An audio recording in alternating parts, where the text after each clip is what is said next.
Se pravi, ko mi iščemo pot v življenju, ko nam stvari ne funkcionirajo, ko je kriza, rekel sem tako, da krizo ves čas rešujemo, dajemo orodje za krizo.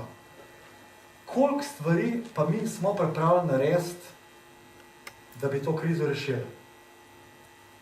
Ne bom spraševal vas za mnenje, bom kar sam povedal. Večina ljudi ni pripravljena nič narediti. Ko vprašam ljudi, kaj ste pa naredili do zdaj?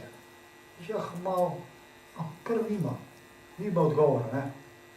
Zdaj pa vprašanje, potem pa prav, sej bi šel do ljudi, ki zdravijo, pa kaj so si tako dragi? Vsi zahtevajo toliko denarja. Kje so časi, ki je bil Jezus, ki zastonj zdravil, ki je zastonj učil? Ne pa danes vsak hoče milijone imeti. Moj odgovor, bridki odgovor, bridko spoznanje. Ljuba duša, motiš se. Jezus, da si bil lahko njegov učenec, si mu mogel dati vse. Se spomnite njegovih apostolov, vse so mogli pustiti.